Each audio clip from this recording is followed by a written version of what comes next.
નમસ્કાર, ધર્મલોકમાં આપનું સ્વાગત છે. હું છું સંદીપ. દર્શક મિત્રો, માણસે પોતાના સ્વભાવથી મુક્ત થવું હોય તો શું કરવું જોઈએ? સત્સંગ કરવાનું જીવનમાં શું મહત્વ છે અને જીવનમાં સફળતા કેવી રીતે હાંસલ કરી શકાય, આ તમામ વાતો જણાવીશું આજે ધર્મલોકમાં.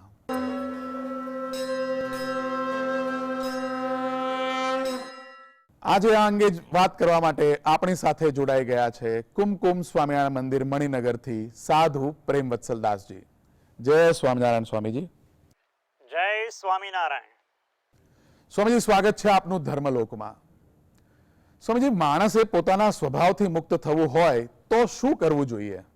જે આપનો પ્રશ્ન છે કે માણસે પોતાના સ્વભાવથી મુક્ત થવું હોય તો શું કરવું જોઈએ, તો પહેલા તો માણસે પોતાનો શું સ્વભાવ છે, પોતાની શું પ્રકૃતિ છે તેને ઓળખવી જોઈએ. અને જે સ્વભાવ આપણને સુખી થવામાં અંતરાય કરતો હોય તેને ટાળવો છે તેમ નક્કી કરીને તેને પોતાનો શત્રુ માનવો જોઈએ. જેમ કોઈક આપણો મિત્ર હોય ને તે જ પુરુષે આપણા ભાઈને મારી નાખ્યો હોય, પછી તે સાથે મિત્રપણું ન રહે અને તેનું માથું કાપવાને માટે પણ તૈયાર થઈ જાય, તેમ સ્વભાવ ઉપર શત્રુપણું જાગે ત્યારે સ્વભાવ ટળે છે. કારણ કે માણસ જે ધારે તે કરી શકે છે. જેને પોતાનો સ્વભાવ ટાળવા હોય અને ભગવત સુખને પામવું હોય તેને ભગવાનનું ભજન કરતા કરતા જે આડું આવે ને તેને ટાળવા માટે પ્રયત્ન કરવો જોઈએ. અને જે સ્વભાવ ટાળવામાં તકલીફ પડતી હોય તો સાચા સંતની પાસે જઈને તેને કેવી રીતે તે સ્વભાવને ટાળવો જોઈએ તે માટે સલાહ માર્ગદર્શન લેવું જોઈએ. અને પછી તે કહે તે પ્રમાણે આપણે કરીએ તો આપણા સ્વભાવ અવશ્ય ટળી જાય છે. જી સ્વામીજી, આપણે બીજાને સહાય કરીએ તો આપણને લાંબા સમયે પણ લાભ થાય ખરો? આપણે બીજાને સહાય કરીએ તો આપણને લાંબા સમયે પણ લાભ થાય કે ન થાય એવો તમારો પ્રશ્ન છે. તો એનો જવાબ છે હા, હા ને હા. અવશ્ય આપણે બીજાને મદદ કરીએ તો આપણને સુખ થાય જ છે. હા, એવું બની શકે કે અત્યારે આપણે બીજાને માટે કાર્ય કર્યું હોય તેનું ફળ અત્યારે આપણને ના પણ મળે, પરંતુ સમય જતા, મહિનાઓ જતા, વર્ષો જતા અવશ્ય તેનું ફળ મળે જ છે. જે સારું વાવે છે તેને સારું મળે જ છે. આંબા વાવે ને તેને કેરી ખાવા મળે, પરંતુ સમય લાગે છે. એ ન્યાય જે માણસ સારું કાર્ય બીજાને માટે કરે છે તેને સારું ફળ મળે જ છે. એક ગુરુકુળમાં ઘણા બધા વિદ્યાર્થીઓ અભ્યાસ કરતા હતા. કોઈ અમીર હતા તો કોઈ સામાન્ય સ્થિતિવાળા પણ હતા, તો કોઈ ગરીબ પણ હતા. આજે અભ્યાસનો અંતિમ દિવસ હતો. બધા જ વિદ્યાર્થીઓ પોતાના ઘરે જવા માટે ઉત્સાહી હતા. ગુરુએ બધા જ વિદ્યાર્થીઓને એક સ્થળે ભેગા કર્યા અને કહ્યું, મારા વહાલા શિષ્યો, આ ગુરુકુળમાં આજે તમારો અંતિમ દિવસ છે, તમારો છેલ્લો દિવસ છે. તમારા અભ્યાસ દરમિયાન મેં તમારી ઘણી બધી પરીક્ષાઓ લીધી છે. આજે એક છેલ્લી પરીક્ષા લેવી છે. તમારે બધાએ પગમાં કંઈ પણ પહેર્યા વગર એક અંધારી સુરંગમાંથી પસાર થવાનું છે અને બીજા છેડેથી બહાર નીકળવાનું છે. હું સુરંગના બીજા છેડે તમારી રાહ જોઈશ. ગુરુજી બધાને સુરંગના દરવાજે પાસે લઈ ગયા અને સુરંગમાં પ્રવેશ કરવાનો બધાને હુકમ કર્યો. હુકમ થતાની સાથે બધા સુરંગમાં દાખલ તો થઈ ગયા. અંદર ગયા તો ઘોર અંધારું હતું. એકબીજાનું મોઢું પણ જોઈ શકાતું ન હતું. બધા ટેકે ટેકે આગળ વધી રહ્યા હતા. થોડાક આગળ ગયા તો બધાના પગમાં નીચે પડેલા ધારદાર પથ્થર વાગવા લાગ્યા. ખૂબ પીડા થવા લાગી અને પગમાંથી લોહી પણ નીકળવા લાગ્યું. બધા જેમ તેમ કરીને સુરંગના બીજા દરવાજેથી લંગડાતા લંગડાતા બહાર નીકળ્યા. ગુરુજી બધાને આ સુરંગના અનુભવ વિશે પૂછી રહ્યા હતા. બધા પોતપોતાના પીડાદાયક અનુભવની વાત કરી રહ્યા હતા. આ વાત ચાલુ હતી ત્યાં એક શિષ્ય સુરંગના દરવાજાથી બહાર આવ્યો. બધા તેને જોઈને હસવા લાગ્યા. ગુરુજીએ વિદ્યાર્થીઓને હસવાનું કારણ પૂછ્યું. તો એક શિષ્યએ જવાબ આપતા કહ્યું, ગુરુજી, આ મોડો આવેલો વિદ્યાર્થી સૌથી આગળ હતો, પણ એની મૂર્ખામીને લીધે સૌથી પાછળ રહી ગયો. એ સુરંગમાં પડેલા પથ્થરો વીણી રહ્યો હતો. ગુરુજીએ પેલા મોડા આવેલા શિષ્યને આ વિશે પૂછ્યું. તેણે કહ્યું, હા ગુરુજી, એમની વાત સાચી છે. હું સૌથી પહેલા આગળ હતો. મને રસ્તામાં પડેલો ધારદાર પથ્થરો વાગવા લાગ્યા. ખૂબ પીડા થવા લાગી. એટલે મેં વિચાર્યું કે આ પથ્થરો મારી પાછળ આવતા મારા બીજા મિત્રોને પણ વાગશે અને એને પણ પીડા થશે. માટે મારા મિત્રોને પીડા ન થાય તે માટે રસ્તામાં પડેલા પથ્થરો હું ઉપાડવા લાગ્યો અને મેં ઉપાડી પણ લીધા. ગુરુજીએ પૂછ્યું, એ પથ્થરો ક્યાં છે, જરા બતાવો. શિષ્યએ ખિસ્સામાં હાથ નાખી પથ્થરો બહાર કાઢ્યા. પથ્થરો જોતા જ બધા આશ્ચર્યમાં પડી ગયા, કારણ કે પથ્થર નહીં પરંતુ હીરાઓ હતા. ગુરુએ પોતાના શિષ્યોને કહ્યું, આજ તમારી પરીક્ષા હતી. એ હીરાઓ મેં જ ત્યાં મુકાવેલા હતા. બીજાને મદદ કરવાની ભાવના વાળા મારા શિષ્યો માટે એ મારી ભેટ છે. આપણે પણ જીવનરૂપી અંધારી અને અજાણી સુરંગમાંથી પસાર થઈ રહ્યા છીએ. આપણને પડતી પીડા બીજાને ન થાય એવા શુદ્ધ ભાવથી કરેલા કાર્યો બીજા લોકોને ભલે પથ્થર ભેગા કરવા જેવી મૂર્ખામી ભર્યા લાગે, પરંતુ ખરેખર એ હીરા ભેગા કરવા જેવા કાર્યો છે. આ પ્રસંગનો સાર એ છે કે આપણે બીજાને મદદરૂપ થવું જોઈએ. કોઈને મદદ કરેલી ક્યારેય અલેખે જતી નથી.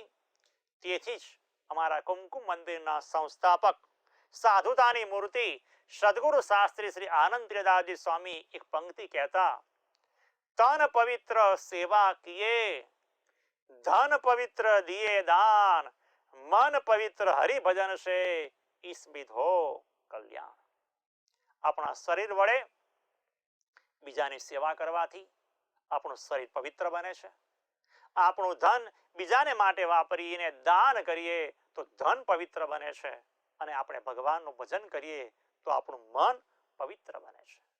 માણસનું જીવન અરસપરસના સંબંધોથી વણાયેલું છે.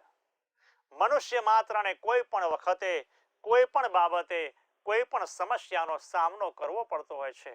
એ બધી સમસ્યાઓ જાતે હલ કરી શકવાને સમર્થ નથી. એ વખતે તેણે અન્યનો સહારો લેવો પડે છે. પરંતુ સહારો ત્યારે જ મળે છે જ્યારે એનું પોતાનું જીવન પણ બીજા માટે ઘસાયેલું હોય. માટે આપણે કોઈના માટે ઘસાતા શીખવું જોઈએ. આપણે સમાજ તથા રાષ્ટ્રની સેવા કરવી જોઈએ.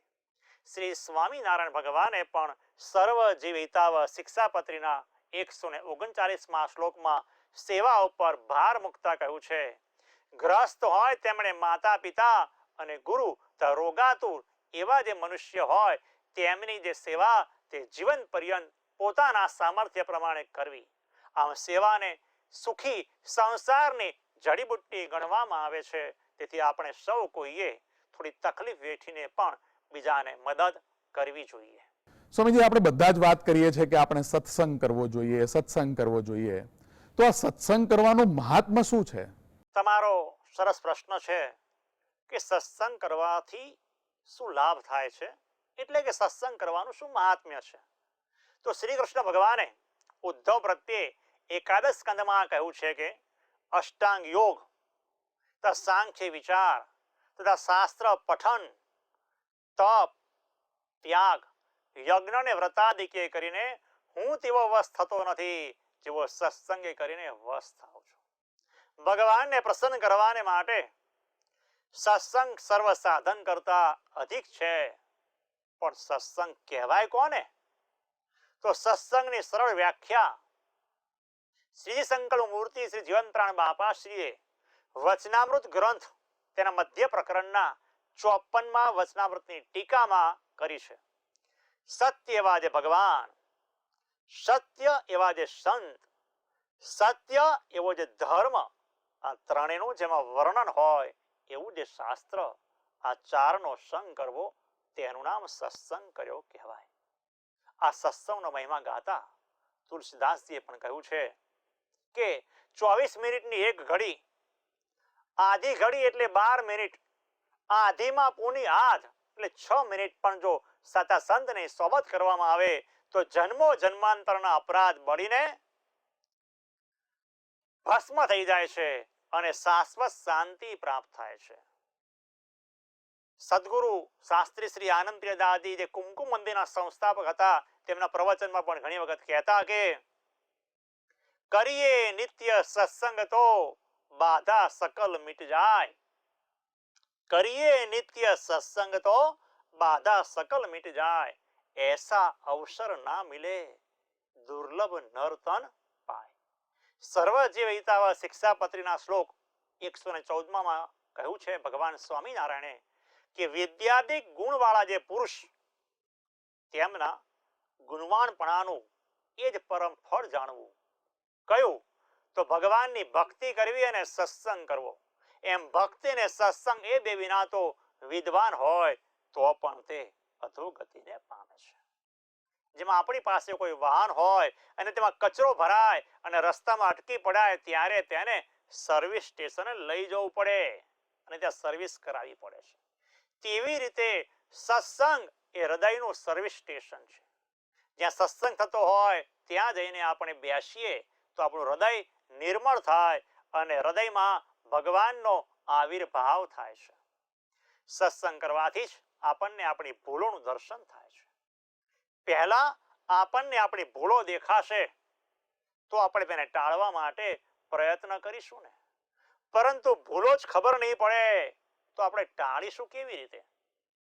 સદગુરુ શ્રી બ્રહ્માનંદ સ્વામીએ પણ કહ્યું છે કે સંત સમાગમ કીજે હો નિષદિન સંત સમાગમ કીજે. તેથી આપણે સૌ કોઈએ જીવનમાં શાશ્વત સુખને પામવા માટે સત્સંગ કરવાની અવશ્ય જરૂર છે. સ્વામીજી, અહીં મારે એક પ્રશ્ન એ પણ લેવો છે કે જીવનમાં સફળતા હાંસલ કેવી રીતે કરી શકાય? તમારો સરસ પ્રશ્ન છે કે જીવનની અંદર સફળતા કેવી રીતે હાંસલ કરી શકાય. તો સફળતા પ્રાપ્ત કરવાને માટે દરેક કાર્ય આપણે ચોકસાઈપૂર્વક કરવું જોઈએ. આ દુનિયાના મોટા ભાગના માણસોની ઈચ્છા હોય છે કે તે સફળતાના શિખરો સર કરે, પરંતુ સફળતાના શિખર સુધી કોણ પહોંચે છે? તો જે માણસ મહેનતુ હોય, સાથે સાથે કામ કરવામાં પરફેક્ટ હોય, જે કાર્ય હાથમાં લીધું પછી તેને સારી રીતે પૂરું કરવું, એટલું જ નહીં, જ્યાં સુધી સફળતા ન મળે ત્યાં સુધી રાત્રિ દિવસ મહેનત કરવી તેવો ધ્યેય હોય તે જ પહોંચી શકે છે. જે માણસો સફળતાના શિખરે પહોંચ્યા છે તેઓ કાર્ય કરવામાં એકદમ પરફેક્ટ હતા, પંચુલ હતા. તેઓ નાની બાબતો ઉપર પણ ઝીણવટપૂર્વક ધ્યાન આપતા હોય છે. એક શિલ્પી એક મૂર્તિ બનાવી રહ્યા હતા. એક દિવસ તેમના ઘરે મિત્રો આવ્યા. તેમણે આ મૂર્તિ જોઈ. તેમને મૂર્તિ ખૂબ જ ગમી ગઈ. 20 દિવસ પછી ફરી એ મિત્ર મળવા માટે આવ્યા એટલે તેમણે ફરી તે મૂર્તિ જોઈ અને પૂછ્યું કે હમણાં કામ બંધ રાખ્યું છે? શિલ્પીએ કહ્યું, ના, રોજ 8 કલાક કામ કરું છું. જુઓ, આંખો ઉપસાવી છે, મુખ ઉપર કરચલીઓ મેં પાડી દીધી છે, પગની આંગળીઓને પણ સરસ મેં ઓપ આપ્યો છે. મિત્રે કહ્યું, મને તો કાંઈ ખાસ ફરક દેખાતો નથી. તે 20 દિવસ નવા પથ્થર ઉપર મહેનત કરી હોત તો આખી બીજી નવી મૂર્તિ તૈયાર થઈ ગઈ હોત. ત્યારે શિલ્પીએ મંદ હાસ્ય કરતા કહ્યું, દોસ્ત, તારી વાત સાચી, પણ હું પરફેક્શનમાં માનું છું. એ હું જે મૂર્તિ બનાવું તેમાં કોઈ જ ખામી ન રહેવી જોઈએ. એક્ઝિબિશનમાં મારી બનાવેલી મૂર્તિ જુદી જ તરી આવશે. 2 મહિના પછી એક્ઝિબિશન ભરાયું. અનેક મૂર્તિઓ તેમાં મૂકવામાં આવી હતી, પરંતુ સ્પર્ધામાં આ શિલ્પીની બનાવેલી મૂર્તિ જ વિજયી બની. આમ જે વ્યક્તિ જે કાર્ય કરે છે તેમાં પૂરી મહેનતથી કરે છે અને પરફેક્શન એટલે કે ચીવટથી કામ કરે છે તે અવશ્ય સફળ થાય છે. શ્રી સ્વામિનારાયણ ભગવાનના જીવનને આપણે આજે પણ વાંચી અને વિચારીએ તો આપણને દરેક કાર્ય પરફેક્ટ રીતે કરવું જોઈએ અને બીજાની સેવામાં માટે પણ આપણે આપણું જીવન વ્યતીત કરવું જોઈએ તેવું શીખવા મળે છે. તેથી આપણે સૌ કોઈ પણ કાર્યમાં સફળતા પ્રાપ્ત મેળવવાને માટે અથાગ મહેનત કરીએ, કાર્ય કરવામાં પરફેક્શન લાવીએ, થયું તો થયું, થાય એટલું કરીએ, આવી રીતિ અને નીતિવાળા ન બનીએ. દરેક કાર્ય માટે મહેનત કરતા થઈ જઈશું તો આપણે જીવનમાં અવશ્ય સફળતા પ્રાપ્ત કરી શકીશું. જય સ્વામિનારાયણ. ખૂબ ખૂબ આભાર સ્વામીજી, આપે ખૂબ સરસ વાત કરી. આગળ જોઈશું અમારી વિશેષ રજૂઆત સુખની શોધમાં. તે પહેલા લઈએ એક નાનકડો વિરામ.